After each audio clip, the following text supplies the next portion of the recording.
सफेद कपड़े पर कोई धब्बा लग जाए तो आदमी फौरन इसको धोकर साफ करता है, क्योंकि वो जानता है कि अगर फौरन इसको साफ ना किया तो बाद को धब्बा नहीं मिटेगा और इसका कपड़ा मुस्तकिल तौर पर दागदार हो जाएगा।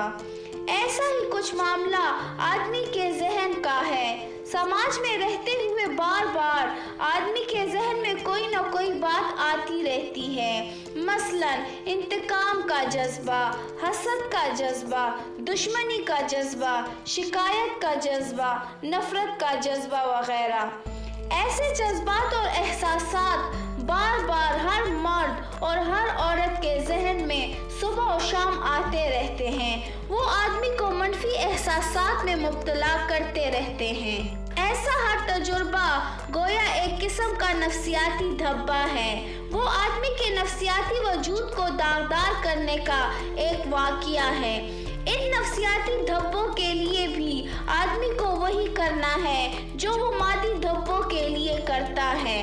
हर औरत और मर्द को चाहिए कि जैसे ही इस किस्म का कोई धब्बा इसके नफ्सियाती वजूद पर लगे तो फौरन वो इसको अपने दिल और दिमाग से निकाल दे। वो कोई ना कोई तवज्जो करके फौरन अपने आप को इसके ज़ेरे असर आने से बचा ले। जो मर्द या औरत ऐसा ना करे तो इसको ऐसा करने की ये भारी कीमत देनी पड़ेगी।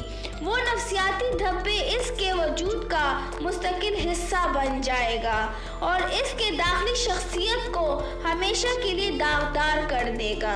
जदीद नफ्सियात का मुताला बताता है कि इंसान के दिमाग के दो बड़े हिस्से हैं, एक कॉन्शियस माइंड और दूसरा सब कॉन्शियस माइंड।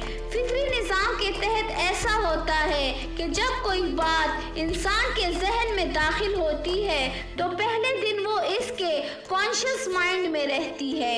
इसके बाद इंसान जब रात को सोता है तो नींद की हालत में इंसानी दिमाग का फिक्री निज़ाम इस बात को कॉन्शियस माइंड से निकालकर सब कॉन्शियस माइंड में पहुंचा देता है और जब ऐसा हो जाए तो फिर वो बात इंसान के पूरे वजूद का हिस्सा बन जाती है।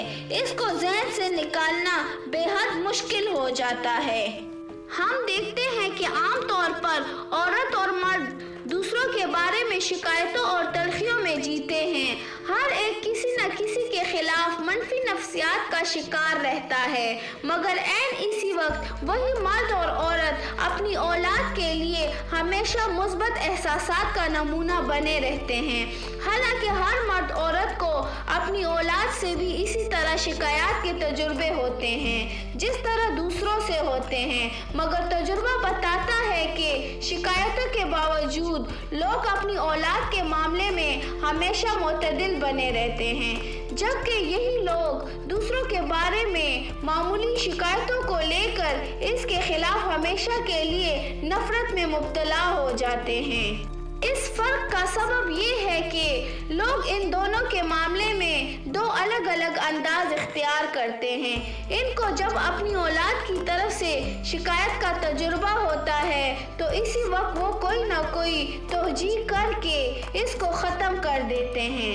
अपनी औलाद के खिलाफ शिकायत को वो अपने जहन से फौरन निकाल देते हैं। इसके बरअक्स जब इनको दूसरों से कोई शिकायत पेश आ जाए तो वो इसको अपने जहन में बिठा लेते हैं और इसको याद करते रहते हैं। वो लोगों से इसका चर्चा करते हैं। वो किसी न किसी बहाने हर रोज इसको अपने जहन में ताज़ा करते रहते हैं। इस फर्क की बिना पर ऐसा है कि अपनी औलाद के खिलाफ शिकायतें इनके वजूद का हिस्सा नहीं बनती, वो पैदा होते ही फौरन ख़त्म हो जाती हैं। इसके बरअक्स दूसरों के खिलाफ शिकायतें हमेशा के लिए इनके वजूद का हिस्सा बन जाती हैं, वो किसी तरह ख़त्म नहीं होती। ये ज़ाती तजुर्बा हर इंसान को बताता है कि इसको दूसरों के मामले में कैसा होना चाहिए। इसको वैसा ही होना चाहिए जैसे वो अपने औलाद के मामले में है। जब भी किसी के खिलाफ कोई मनफी एहसास पैदा हो तो वो फौरन ही इसको अपने जहन से निकाल दे। किसी भी हाल में वो इसको अपने जहन का मुस्तकिल हिस्सा ना बनने दे।